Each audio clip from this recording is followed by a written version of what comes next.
إن الحمد لله نحمده ونستعينه ونستغفره ونعوذ بالله من شرور أنفسنا وسيئات أعمالنا من يهده الله فلا مضل له ومن يضلل فلا هادي له أشهد أن لا إله إلا الله وحده لا شريك له وأشهد أن محمدا عبده ورسوله يا أيها الذين آمنوا اتقوا الله حق تقاته ولا تموتن إلا وأنتم مسلمون يا أيها الناس اتقوا ربكم الذي خلقكم من نفس واحدة وخلق منها زوجها وبث منهما رجالا كثيرا ونساء واتقوا الله الذي تساءلون به والأرحام إن الله كان عليكم رقيبا يا أيها الذين آمنوا اتقوا الله وقولوا قولا سديدا يصلح لكم أعمالكم ويغفر لكم ذنوبكم ومن يطيع الله ورسوله فقد فاز فوزا عظيما أما بعد فإن خير الحديث كتاب الله وخير الهدي هدي محمد صلى الله عليه وسلم وشر الأمور محدثاتها وكل محدثة بدعة وكل بدعة ضلالة وكل ضلالة في النار.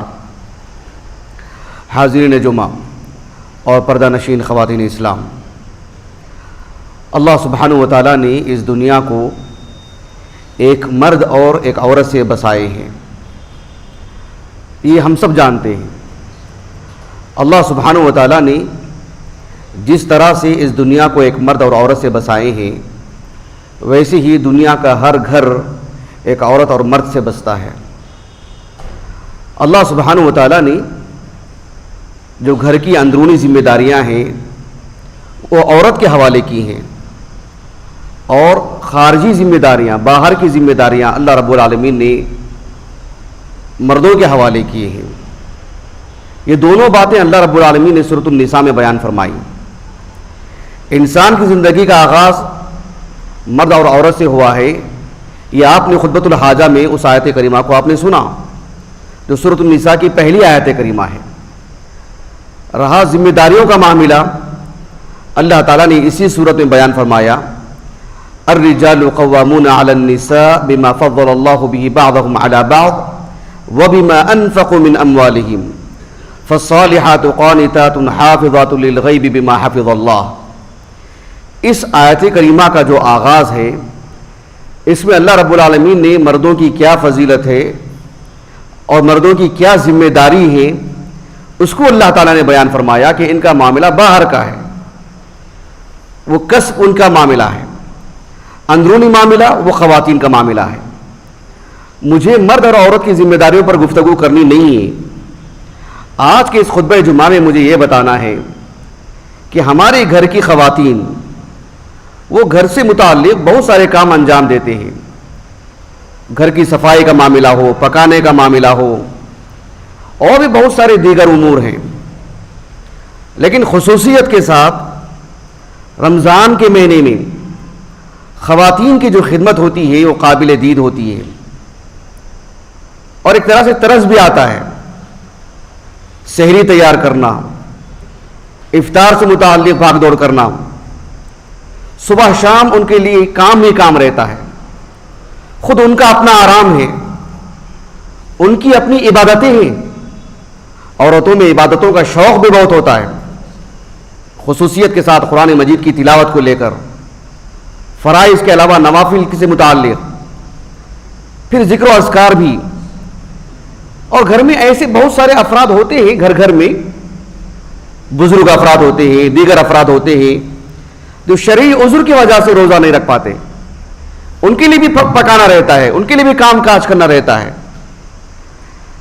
اس طرح کی جو خواتین ہیں، بنیادی بات تو یہ ہے کہ ان کے جو شوہر ہیں، ان کے جو سرپرست ہیں، ان کے لیے آسانی کرنا چاہیے۔ اللہ سبحانہ و تعالیٰ نے مال و دولت دی ہے، ان کے لیے خدمت گزار فراہم کریں، اور بہت ساری نئی نئی چیزیں آ چکی ہیں بازار میں، وہ بھی ان کے لیے فراہم کریں، یا بذات خود ہاتھ بٹائیں، خود بڑھ کر کے کام کریں۔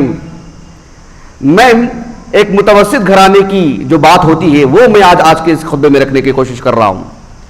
وہ یہ کہ عام گھرانوں میں خواتین کا جو کام ہوتا ہے، ان کی دل جوئی کے لیے، ان کی ہمت افزائی کے لیے میں نبی کریم صلی اللہ علیہ وسلم کی خاندان کی کچھ عورتوں کی مثال دیتا ہوں کہ ان کی خدمت کیسی ہوا کرتی تھی، اور اللہ رب العالمین سے اجر لینے کی امید میں وہ کتنی تیزی دکھاتی تھی اپنے کام میں۔ اللہ کے رسول صلی اللہ علیہ وسلم جب مکے سے مدینے کو آئے، ہم جانتے ہیں کہ انصار کی بھی بڑی تعداد اور دن بدن مہاجرین یہاں وہاں سے کثرت سے آ رہے تھے، مکے سے بھی دیگر علاقوں سے بھی. گھروں میں کھانے پینے کی اشیاء زیادہ نہیں تھی، مال و دولت کی فراوانی بھی نہیں تھی. ایک لمبی مدت کے بعد، تقریباً فتح مکہ کے بعد، گھروں میں چولہے اچھے سے جلنے لگے، کھانے پینے کی اشیاء بھی کچھ وافر مقدار میں تھیں. اللہ کے رسول صلی اللہ علیہ وسلم کے پاس، چونکہ وہ زمانہ غلاموں کا زمانہ، لونڈیوں کا زمانہ، بازار میں ترکاری کی طرح، پھل کی طرح، دیگر اشیاء کی طرح انسان میں فروخت ہوتے تھے. اسلام نے بہت جلد قابو پایا اس پر اور عالمی سطح پر ختم کیا اسلام نے اس معاملے کو. لیکن اس زمانے میں یہ نظام تھا. اللہ کے رسول صلی اللہ علیہ وسلم کے پاس کچھ غلام آئے، کچھ لونڈیاں لائی گئیں، اور یہ خبریں سب کو ملی. اللہ کے رسول کے گھرانے کو بھی. اللہ کے رسول صلی اللہ علیہ وسلم کی دو چچازاد بہنیں، ام حکم اور زباعہ، زبیر بن عبد المطلب کی بیٹیاں تھیں. وہ اللہ کے رسول صلی اللہ علیہ وسلم کی چچازاد بہنیں تھیں. وہ آپ صلی اللہ علیہ وسلم کے پاس آئیں. سنن ابی داؤد کی حدیث ہے یہ بسند صحیح.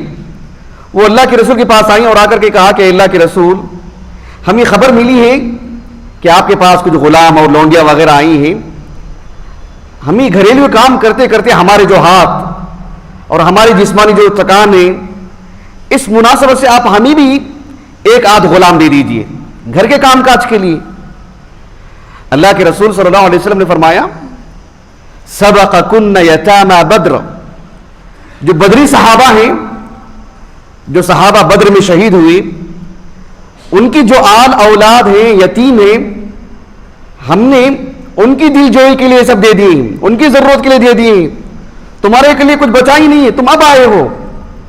حالانکہ وہ اللہ کے رسول صلی اللہ علیہ وسلم کے گھرانے کی ہیں.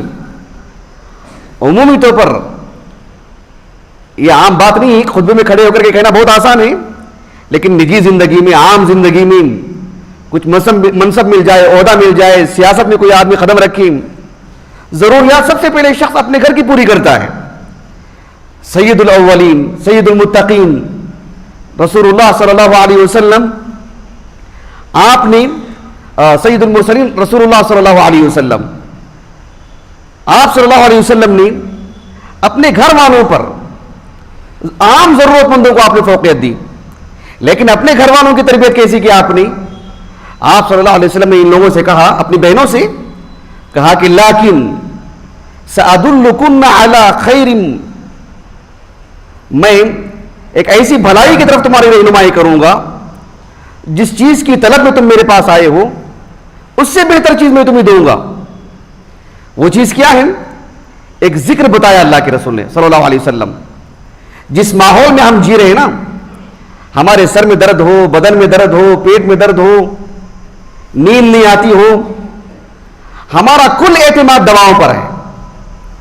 دوائی لینے پر ہمارا اعتماد ہے، دعاؤں پر اعتماد بہت کم رہ گیا ہے. یہ روحانیت کی کمی ہے. اور ایک بڑی بات کہہ رہا ہوں میں آپ کو، ہمارے اس دور میں ہمارے لیے ایک بہت بڑا جو نقص ہے ہماری زندگی میں، ایک بہت بڑی جو کمی ہے، وہ نیک لوگوں کی صحبت، اچھے انسانوں کی صحبت، اللہ سبحانہ و تعالیٰ سے ڈرنے والوں کی صحبت، متقی لوگوں کی صحبت، حلال حرام میں تمیز کرنے والوں کی صحبت. یہ نہیں ہونے کی وجہ سے روحانیت ہمارے پاس نہیں ہے، دعاؤں پر ہمارا اعتماد نہیں ہے، ذکر و اذکار پر ہمارا اعتماد نہیں ہے. ہم سمجھتے ہیں پرانی باتیں ہی، یا بہت زیادہ اگر بول دیں تو یہ سمجھتے ہیں یہ صوفیت ہے. ذکر و اذکار پر اعتماد ہونا چاہیے، دعاؤں پر اعتماد ہونا چاہیے. اللہ کے رسول صلی اللہ علیہ وسلم نے اپنی بہنوں سے کیا کہا؟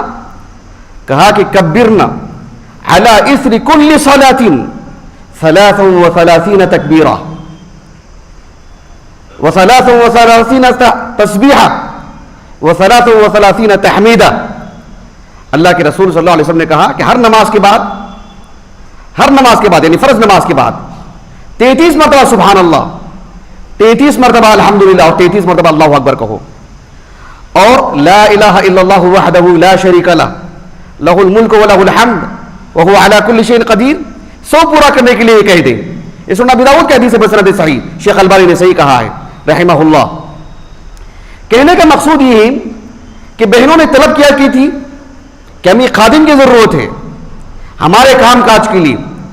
آپ علیہ السلام نے وہ اوروں میں تقسیم کر دیے تھے, لیکن بہنوں کے لیے کیا آپ صلی اللہ علیہ وسلم نے کیا تجویز پیش کی ان کو, اللہ کے رسول صلی اللہ علیہ وسلم نے کیا سکھایا ان کو.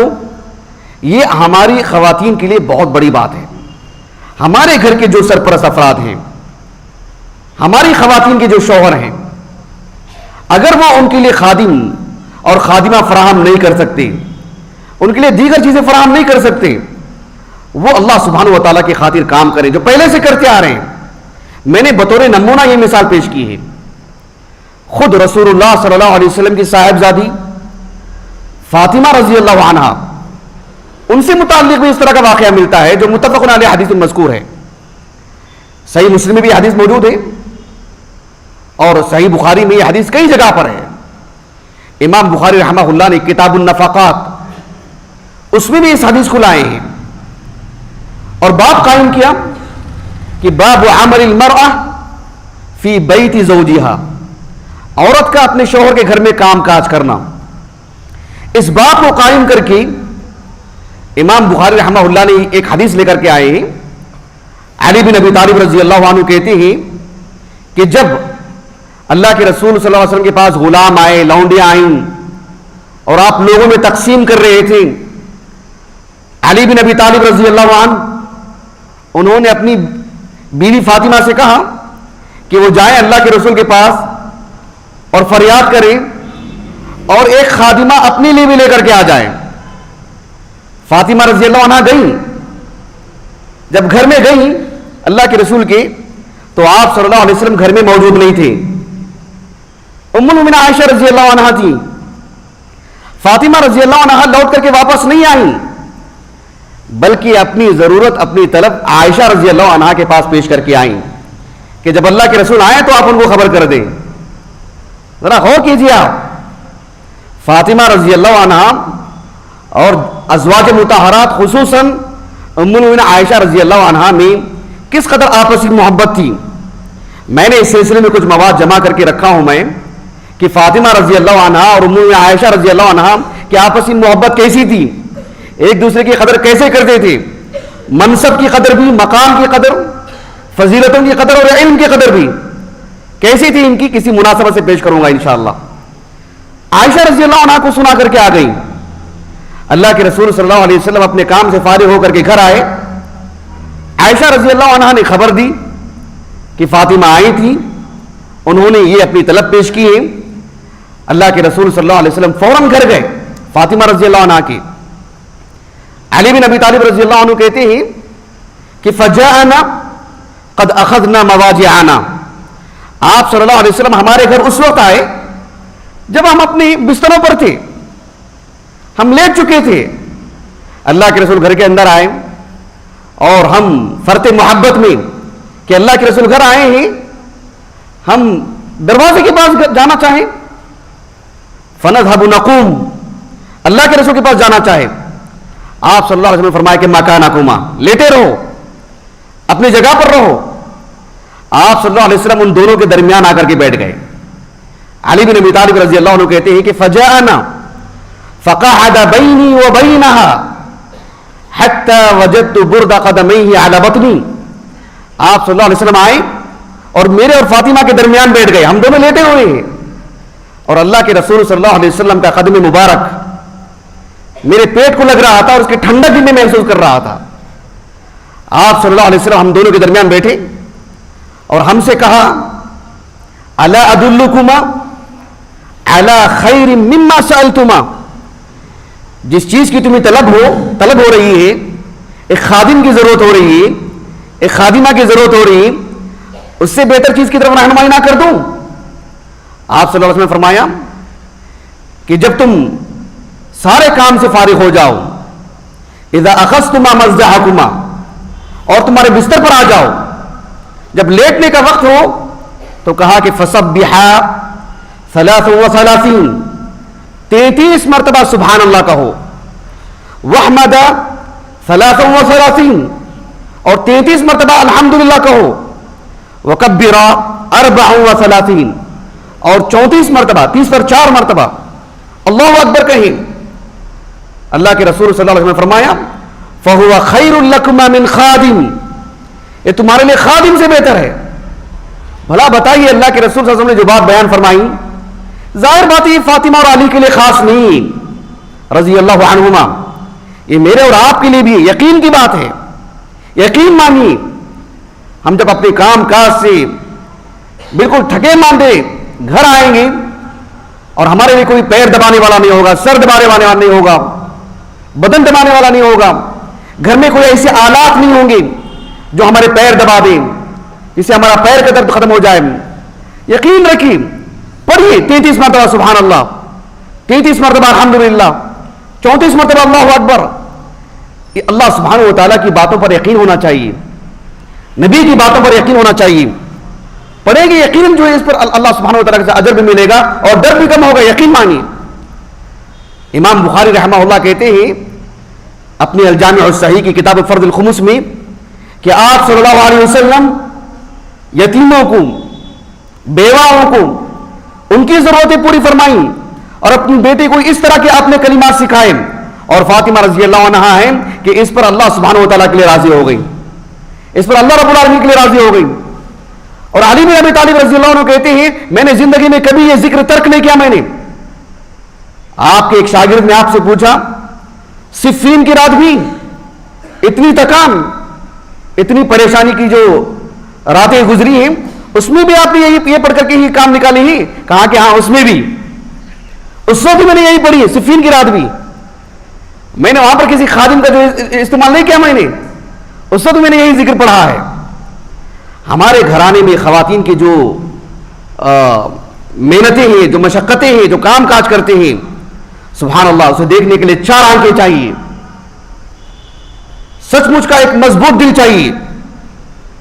لیکن ہم ان کو جھوٹی تسلی دینے کے لیے نہیں کھڑے ہیں. ایک نمونہ جو ہمارے سامنے موجود ہے، ایک واقعیت جسے اللہ کے رسول نے ہمیں سکھایا ہے صلی اللہ علیہ وسلم، اس پر عمل کریں گے اللہ رب العالمین کی طرف سے اجر بھی ملے گا. اہل علم کہتے ہیں کہ کیا مطلب ہے اس کا کہ خادم سے زیادہ بہتر ہے. فَهُوَ خَيْرٌ لَكُمَا مِنْ قَادِمٍ، اس کے 2 معنی بتائے گئے ہیں. ایک معنی یہ بتایا گیا ہے کہ اللہ سبحانہ و تعالیٰ کی طرف سے اگر کسی کو خادم و خادمہ مل جاتے ہیں، اس میں جو ان کے لیے آسانی ہوتی ہے اس سے زیادہ آسانی اللہ رب العالمین نے ذکر و اذکار میں رکھے. بات ہے یقینی کیفیت کی. ایک معنی یہ بتایا اہل علم نے. ایک دوسرا معنی اہل علم نے یہ بتائے ہیں کہ خادم کی ضرورت کہاں تک رہتی ہے یا اس کا فائدہ کہاں تک رہتا ہے؟ دنیا کی حد تک، اور ان اذکار کا فائدہ دنیا میں بھی آخرت میں بھی. یہ دونوں معنی اہل علم بتائے ہیں اور اس کی وسعت میں دونوں باتیں ہیں. بہرحال یہ خواتین کا معاملہ ہے. گھر کے جو سرپرست ہیں، مرد حضرات ہیں، اللہ رب العالمین نے ان کو باہر کی ذمہ داری عطا کی ہیں، لیکن گھر میں بھی اللہ رب العالمین نے اگر کسی کا جیب بھر کے رکھے، اپنی گھر کی عورتوں کے لیے آسانی جس میں ہو سکتی ہے خادمہ کی فراہمی میں، یا جیسے کہ میں نے کہا کہ بہت ساری ایسی چیزیں مل جاتی ہیں جس سے ان کے لیے کام کاج میں آسانی ہو جاتی ہیں، وہ انہیں فراہم کرنا یہ ان کی واجبات میں سے ہے. بذات خود وہ خود شریک رہے ان کے کام میں، یہ تو بہت اچھی بات ہے، یہ افضل بات ہے. پیسے ہو تب بھی اچھی بات ہے، محبت کے لیے، گھر کی خوبصورتی کے لیے. آپ دیکھو نبی کریم صلی اللہ علیہ وسلم، جب آپ صلی اللہ علیہ وسلم کا انتقال ہوا، آپ کی وفات ہوئی، آپ کی زوجیت میں 9 عورتیں تھیں، 9 بیویاں تھیں، 9 گھر سنبھالتے تھے آپ صلی اللہ علیہ وسلم. اور آپ صلی اللہ علیہ وسلم کا منصب کیا ہے، آپ کا وظیفہ کیا ہے، آپ کی ذمہ داریاں کیا ہیں، ان سب کے باوجود 9 گھروں میں آپ کی شرکت، آپ کا رہنا، وقت دینا، ان کا ہاتھ بٹانا، سبحان اللہ، یہ اللہ کا فضل ہے. امام بخاری رحمہ اللہ نے صحیح بخاری کی کتاب النفقات میں ایک باب قائم کیا ہے کہ باب خدمت الرجل فی بیتی، کہ ایک شخص کا، شوہر کا اپنی بیوی کا ساتھ دینا، ہاتھ بٹانا، اس کے کام کاج میں ساتھ دینا. اور ام المؤمنین عائشہ رضی اللہ عنہا کے طریق سے حدیث لائے ہیں کہ اسود ابن یزید رحمہ اللہ کبار تابعین میں سے ہیں. وہ کہتے ہیں کہ میں نے ام المؤمنین عائشہ رضی اللہ عنہا سے پوچھا کیف کان یصنع النبی صلی اللہ علیہ وسلم فی البیت، آپ صلی اللہ علیہ وسلم گھر میں کیا کرتے تھے، کیا معاملہ تھا آپ کا؟ ام المؤمنین عائشہ رضی اللہ عنہ نے کہا كان يكون في محنت اہلی، آپ صلی اللہ علیہ وسلم اپنی بیوی کے ہاتھ بٹاتے تھے، ان کا ساتھ دیتے تھے، ان کے کام میں آسانی پیدا فرماتے تھے، خادمہ کے ذریعے سے نہیں، بذات خود۔ یہ اللہ کے رسول علیہ السلام ہمارے لیے نمونہ ہے۔ ہم میں سے بذات خود کوئی کر سکتے ہیں تو بہت اچھی بات ہے، اور ہر شخص کے لیے آسان بات نہیں ہے، اس کی ذمہ داریوں کی وجہ سے، اس کے باہر کے کام کاج کی وجہ سے فراہم کر سکتے ہیں خادمہ کے لیے، یہ بھی اچھی بات ہے۔ نہیں، کم از کم ان کے لیے تسلی والی بات ہونی چاہیے، ان کا ساتھ دینا چاہیے، ان کی قدر ہونی چاہیے۔ اللہ سبحانہ و تعالیٰ سے دعا ہے کہ اللہ رب العالمین خصوصاً رمضان کے مہینے میں، عام دنوں میں بھی خصوصیت کے ساتھ رمضان کے مہینے میں گھریلو خواتین، ان کی جو ذمہ داریاں ہیں، ان کے جو کام کاج ہیں، اللہ تعالیٰ انہیں قوت عطا فرمائے، بدنی قوت دے، ذہنی قوت دے، اور اللہ رب العالمین کے کام میں برکت دے۔ اللہ تعالیٰ ان کے اس عظیم کام کو ذخیرہ آخرت کرے۔ وآخر دعوانا الحمدللہ رب العالمین۔